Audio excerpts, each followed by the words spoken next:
He kōna e purangi tēnei nā te reo irirangi o Aotearoa.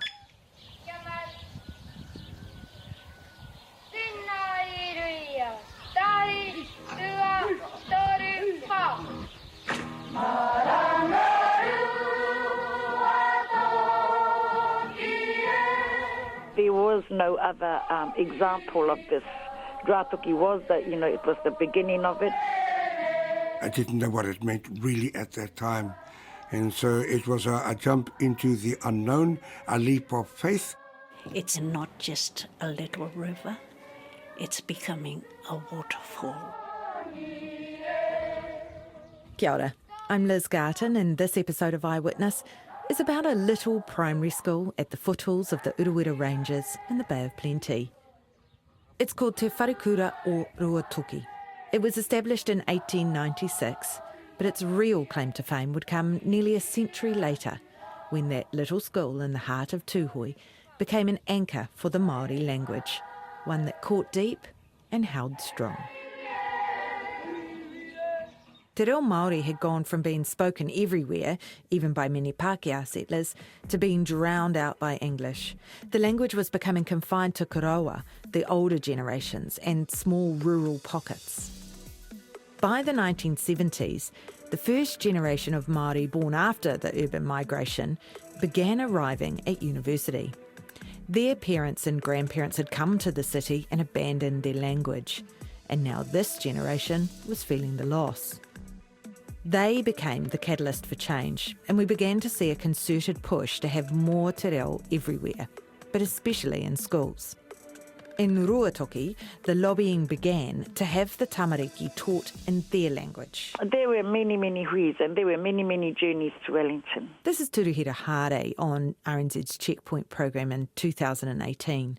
She's a teacher at the school, but describes her role during the changeover as mother help, come secretary, come everything. Well, I was the one taking all the briefcases and all the papers, and while Timothy and Hirini Melbourne and Wharehuia and them did all the fighting, the bargaining with the ministers, and I would be sitting there listening to all our elders fight for the kura, because it didn't just take one hui, it took a whole year. Partly that was because some in Tūhoe just weren't sure about it. There were also opposition from our own people. They didn't want bilingualism. They wanted mainstream, so they took all their children out into the mainstream schools in Whakatane and Tāneatua. So that happened as well. And a lot of our families, like back then in the 1970s, 80s, 90s, there were full buses bringing children into Ruatoki from Whakatane, not from Ngātia or other tribal areas, but there were also full buses leaving the valley to take them out into the Pākehā schools. But mainly, Tūhoe wanted the school, and they fought to get it. Dr Richard Benton worked for the New Zealand Council of Educational Research for 25 years. His work in the 70s showed just how perilously close the Māori language was to disappearing. And it was in 1973 that he wrote a booklet raising the idea of bilingual schooling. But back then, the Department of Education would only cop to, we'll consider it, but without commitment. Benton says the breakthrough came much later when the outgoing Education Minister, Les Gandar, asked John Rangiho the one thing he could do for Māori. Rangiho asked for a bilingual school at Ruatoki, and the decree went out. The department then had to comply. The school got the go-ahead, and a new principal was brought in, Tāwhiri Mātia Williams. I was jumping into the unknown. What the heck was bilingual education? What's Māori medium education? Even the departments didn't know what it meant really at that time. And in many ways, they sort of left there, they said, well, do your job and let's see what happens. Well, we'll have a saying in Māori, mā te mahi rāno ka mōhia. By doing the job, you will learn to do the job as you do it. Williams was pretty quickly put to the test. So these people came to see Kāna at the school. One was a fellow called Tuhitare Nohitima, and he was a gigantic man. He must have been about 24, 25 stone. That's how we weighed people in those days. A massive man. And another woman called Tikina, but her name and was doing it as Jai. And Jai was a shortened form of Gigantor. So these two massive people came to see Ka and I, didn't know them, and said, hey, you two have got to come to the marae Papakainga on Wednesday afternoon, where the people will welcome you. Well, I was scared. I was scared to hell. The marae was packed. And I knew that this was going to be my first challenge. And to tell you the truth here, I wasn't a competent speaker. I was barely a speaker of Māori, let alone Tūhoe Māori. But I had always been of the determination I needed to speak my language. And Williams had a not-so-secret weapon, his wife, Ka. I always knew that the people to whom my wife belonged, which was the Tūhoe people, was the place for me to go. Ka is from Ruatahuna. She got a job teaching at the school too. It was a bit better because they knew me and they knew who I was, where I had come from, and they were quite good with me. And they had to be good with him as well. Yeah. You came as a double team, actually. Yes, there was tension at the beginning because... for a number of years. Yeah. And the teachers thought, who's this guy coming in these? from outside? Yeah. Who is he? And He's not a Tūhoe? Yeah. He can't even speak Māori very well. Yeah, no. Just... And I had the arrogance to think that I could start the first Māori medium school in New Zealand, and I wasn't a fluent speaker of Māori myself. No. But I was a good teacher. Yes. But back to that May evening in 1978, in a room full of Tūhoe people. There are two old men who stood and spoke, and they're both passed now. And one of them said to me, this is the essence of what he was saying, we are an introspective people, we are inward-looking people, and we keep within our boundaries.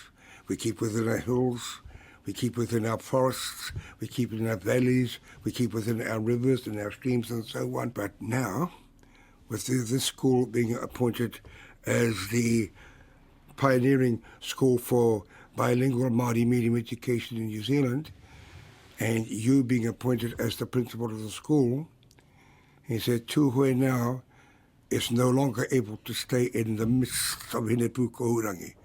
It can't stay to itself isolated as it wants to be in its hills and its valleys. Tūhoe is now being put in front of all the tribes of New Zealand. He said, even though there are people going to the moon, we don't worry about that. And he said, be careful, you have the mana, the Māori, the tapu of Tūhoe in your hands. Look after it. How do you respond to that? I didn't know what to say. I honestly didn't know what to say. But that's one of the things that I will never, ever forget. And that first test, it wasn't his last. Williams felt constantly tested. You have to be strong to survive. And it's a test of you as a person.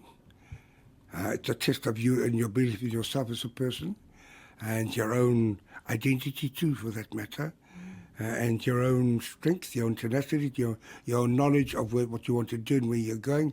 All of these things are constantly tested all the time. And so if you're up to it, you'll stand. If you're not up to it, you'll fall over. And you were there for how long? 19 years. You did pretty well then. I didn't do too bad yet.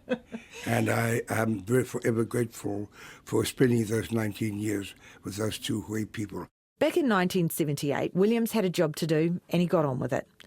Even though he didn't always get the support he should have, like when he was invited along to the Whakatane Principals Association monthly meeting to talk about his kaupapa. They were quite negative about it. And I felt that in the comments, I felt that in the attitudes. I felt like as though Tūhoe was being accused of setting up terrorists within the valley to be against the system and against the people. This was the action of the principals. And because of that strong negative reaction, it didn't come out actually in words, but in feelings, you can feel these things. I never ever went back to one of the meetings again. For the next 18 years, I never returned. For the students, the change in their school was barely noticeable. It was just another day at school for them, like it was for all of us. It wasn't sort of like the curtain had been opened and our big and bright new world is out there. No, it was just school as usual. Although in some ways they were starting from scratch. There were no books written in Māori. So what I did was take them down to the stream that was down there and get them to collect watercress. And so we made up a book about going to collect watercress. Something simple and something that they knew about. If we were doing maths, we'd go out and catch grasshoppers. There's maths in there, and there's science in there, and nature study in there. And we'd catch spiders and things like that. I didn't, but they did. Tawhiri Mātia describes it as learning drawn from the community. The trees, the birds, the forest, and all those sorts of things. And my wife used to take them down to the creek, and they were through with no clothes on and things like that. Things you wouldn't do nowadays. We did it in those days. Yeah. Ka also helped get the school's sports team into the local leagues. And we'd take them in buses, and I couldn't drive that well. But I had to get a license or whatever it is, so they gave me little buses. Tawhiri Mātia says the school was something of an experiment, and people came from all around the country and all over the world to see what they were up to. I don't think the kids appreciated it, understood what was happening to them until they grew up to be adults, and suddenly they looked back and my God. He's spot on. Hans Te Akiwai is principal of Te Wharekura o Ruatoki now. He was a 7-year-old student there when it officially became bilingual. It wasn't anything new because we had grown up in early childhood before kohana, and all the instruction was in the reo. We were surrounded by reo. So really, school was just school. And when I sit down and look at the stuff we did, our curriculum was localised curriculum. We would go down just below our school here near one of our local marae, and we would go eeling. We'd be taken to local sites and told the history. We would have a lot of involvement from our community, and I think that was one of the biggest things when I look back on it now, is that our whole community was involved in this kaupapa. So it wasn't just the school that was carrying it. So we had our teachers who were in our classrooms, and we were fortunate at the time that we had a large number of kaumātua who still had te reo. We still do now, but we didn't realise what we had in terms of resources, human resources that were available to us. Te Akiwai can see the benefit a bilingual education had for him and his peers. What it's done for us is it's made us look more broad at the world around us. It allows us, in terms of making decisions, to look at things not from one perspective, but from two perspectives as we walk in both worlds. And I think for us, the world is a richer place in terms of we can understand, we can communicate better in both spaces. And he's passionate about wharekura and their growth across the country. There's a saying, me tiro whakamuri ki ana whakamua. We look into the past and we take some of the lessons from the past to help us as we move forward into the future. Ruatoki was the first, but over the next several years, more schools became bilingual. Although, in Ruatoki's case, bilingual might have been a bit of a misnomer.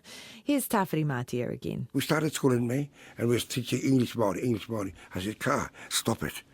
Teach Māori for one term completely, and don't go to being bilingual. So when we finished the term, I said, now what do you want? He says, I ain't going back to teaching bilingual. I'm teaching total immersion Māori. So we were bilingual, but we're teaching total immersion Māori. That was an important stepping stone for Ka and I into our Māori and how to have a feel and appreciation of the kind of Māori language you teach. It's not just a linguistic skill, it is a human skill. Te Wharekura o Ruatoki goes all the way up to year 13 now. It's got a roll of more than 200 students. And as of July this year, there were nearly 300 schools around the country with students enrolled in Māori medium education, which really just means they're learning in te reo Māori more than half the time. Ruatoki's transformation into a bilingual school was the beginning of a huge movement to rejuvenate a language. Māori children they're actually growing up being proud that they are Māori, and the language is the one that gives them the pride. Tāwhiri Mātia left me with a little language lesson of my own. And I tell these people, ko te rā manu, ka kai te miro te gahine. Hurihia te rā manu, te noho pērā tonu. Oh, sorry, dear. Do you understand what I'm saying? I don't. But I know you're very good at explaining it as you go along, so I'm very good. That bird who has as its foundations the knowledge of the forest, the trees and its food, that bird can go to be knowledgeable of the world. Right? Don't leave his knowledge out and ignore it and just go to the knowledge of the world. Bring it with him. That's his foundation. That's who he is. That's his identity.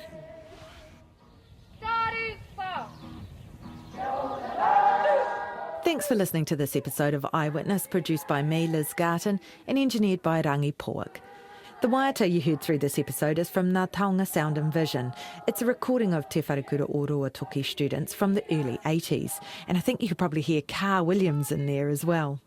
My heartfelt thanks to both Tāwhiri and Car, who took time out of their very busy day to speak with me, to Hans Te Akiwai, who pointed me in the right direction and tried to round up some relatives for me, and especially to Rawenia Higgins and David Green for giving me the historical context for the story. Eyewitness and all RNZ's podcasts are available through Apple Podcasts, Google Podcasts and iHeartRadio, or wherever you find your podcasts. Subscribe so you don't miss an episode, and rate us while you're there. Ka kite anō.